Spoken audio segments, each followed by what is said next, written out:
Yo, fam, what's good with you? Look, fam, look, this is just a quick public service announcement from your boy. Look, fam, check out the 2A NLA official merchandise store. We got some of the hottest gear out there, whether it's your right to bear arms cap or your 2A NLA love guns cap or that love guns tumbler. That's no joke. And for you more sophisticated folks, you know you got that love guns wine chiller. All right. If you look down in the description of the video, you'll see the link to the official 2A NLA store. 100% of the proceeds from the store go directly back into the channel to bring you better content. All right. Thanks. Let's get this video rolling. YouTube family, what's good with you? It's your boy 2A in LA, and as always, fam, anything I say in this episode, prior episodes, and future episodes, it's just my personal opinion. You shouldn't take it as fact. You shouldn't take it as law. Always do your own homework and come up with your own conclusions. Right about now, fam, I'm gonna ask you to go ahead and tap that like button for your boy. If you're new to the channel, I want to say welcome. Come on in, join the congregation, have a seat, make yourself comfortable, kick up your heels, hit that subscribe button and all notification bells so you can get all the content that we're bringing out to you. All right. And if you're an existing supporter of the channel, fam, I appreciate you more than you can possibly imagine. You are the reason this channel is anything. All right, look, fam, let's get it rolling. So look, fam, you guys know that I have a habit of always trying to find things that are going to enhance my firearms. And towards the end of last year, instead of buying a lot of new guns, I went back and I kind of reworked a lot of the guns that I had in my collection that I wasn't really shooting, that I had kind of lost the love for. And one of those was my Glock 17. And so I went, got a stipple job done on it, upgraded the trigger on it, put in a new Zev barrel in it, you know, did small things to enhance the quality of the shooting as well as the aesthetics of the firearm. Well, I've known about this product for a while, and I don't know, I just hadn't gotten around to trying it out. It came across my path and I was like, you know what? Let me see if it works. And one, let me see if it works. And two, I think it would be good content for you guys to see how it makes the firearm shoot. So, as you guys know, if you watch the channel, I'm a big fan of ported guns. I'm a big fan of compensated gun. Redirecting those gases to keep your gun shooting flat, to reduce recoil, to allow you to keep the gun on target, which allows you to shoot faster. To me, that's big. It's big, and it's become a big part of my shooting experience. Like when I shoot my Atlas Erebus or my Staccato XC or my Combat Precision M5 or my Staccato P or the C2, all of which have been ported, and I shoot those guns and then I go shoot a non-ported gun or a non-comp gun, I'm like, oh. That face, right? I'm like, oh. Like you get spoiled by how smooth, fast, and accurate these ported and comp guns are. Now, you know, there's a cost associated with that. You have to decide whether or not the cost warrants it. I don't know if you guys know, but in California, you can't have a threaded barrel. So most of kind of the thread-on comps that you would put on something like a Glock, we can't do that out here. So Strike Industries makes the mass compensator, which has different technology. So first of all, let you take a look at it so you guys can see what I'm talking about. But come on, fam, for a second. Can we just take in this Glock 17? Come on, fam. You know your boy is all about it And I need you to stop playing with me. That's all. I just need you to stop playing with your boy. Okay, so anyway, let's talk about this bad boy right here. So, like I said, it's a comp. It's well constructed. But what makes it unique is the way it attaches to your gun. Like I said, most compensators are going to attach via thread on a threaded barrel. In California, we can't have threaded barrels, so we don't have that option. Now, there's a couple of comps that I've used for my HK and some of my Canics that are rail mounted and attached to the front. They attach via the rail here and to the front. This is different than that, though. What they've done here, what Strike Industries has done here, is they've replaced the guide rod and they've put in an extended guide rod that extends out beyond the barrel. And once you do that, you attach the comp to it, and then you tighten the comp down via a thread on the guide rod. And so, again, what this is designed to do is direct the gases out to allow the gun to shoot flatter.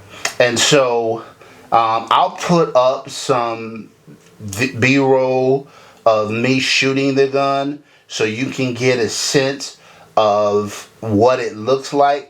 But I can tell you, fam, does it reduce the recoil? Yes, is a short answer to the question. How much is the recoil conduction? How much is a recoil reduction? Hard for me to say. I don't have any means to measure it other than feel. I would argue that it's probably maybe a 15 to 20% reduction in recoil. It creates a different recoil impulse. I wouldn't necessarily describe it as like way softer, but I would describe it as noticeably flatter. And so, and I was glad too, because I spent a significant amount of money on that Zev barrel right there.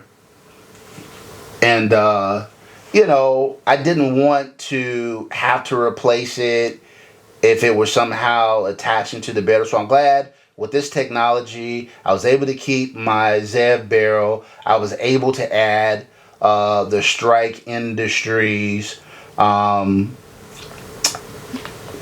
on the front. I think aesthetically it makes the gun look badass, and that's cool and everything. But the shooting experience is improved. So what I recommended, first of all, let me put up the MSRP for this so you guys know what it costs. And sometimes you can find them cheaper if you catch a sale or something like that. What I recommended, I would say it depends on what you're using it for. Here's one thing I'll say about compensated pistols.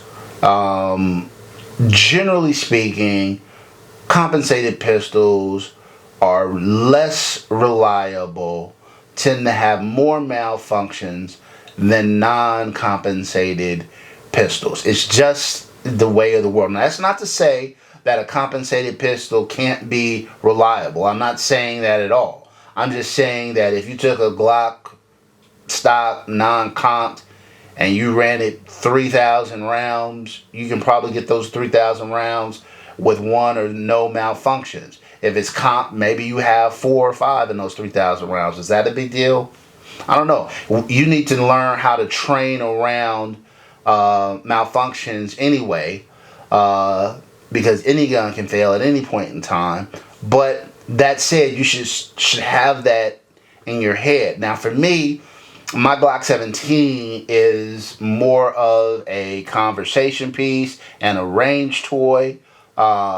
It's not my go-to self-defense weapon, so I'm fine putting it on here. But if all I had was my Glock 17 and I was using this for carry and I was using this for home defense, I probably would want to keep the gun closer to OEM and likely would not add that. So I really just think it depends on, what you're using the gun for. But if you got a Glock 17 laying around or a Glock 19 laying around, because they make these for both, and you haven't shot in a while and you're looking for something to give a little oomph to encourage you to bring it back to the range, then yeah, for sure, I would consider this. Now, I'll say this briefly about the installation. Obviously, because of YouTube rules, I can't do the installation online, but there's a lot of installation videos out there. I will say this. The installation was kind of it should have been easy. Theoretically, it should be a real quick, easy, wham bam, thank you ma'am, 5-minute install. Take down the gun, remove the old guide rod, insert the new guide rod and screw, add the comp and screw it down, right? No muss, no fuss. The issue is that the guide rod that you're replacing with is extended to be able to add the comp. The guide rod spring is also extended to be able to handle the comp. And trying to compress the spring with the couple of ancillary parts and get it through, the opening for it, and it can be a pain. It can be a pain. Now, if you're very, very experienced, maybe it's no biggie. If you get lucky on the first try, you got lucky. But I messed around with trying to get this thing installed for way longer than it should have took me. I would say just to get the guide rod and the spring installed, that part took me probably 30 minutes. The rest of it took me 3 minutes or whatever. But that part was a pain. It was just really trying to get the spring compressed enough to fit through the gun with the extended guide rod. It was kind of a hassle, but whatever. We got it done. It's definitely doable. You don't need a gunsmith to do anything to it. But yeah, fam, like I said, I'll put up some footage up there of me shooting it. But look, Strike Industries mass compensator, I like it. Great fun at the range. Aesthetically, they did a good job at making it look aesthetically pleasing. So kudos to them. Yeah, if you got any questions about it or anything, feel free to drop a comment down below and I will be sure to get back to you. That's it for this episode, fam. And until next time, as always, take care of one another and peace.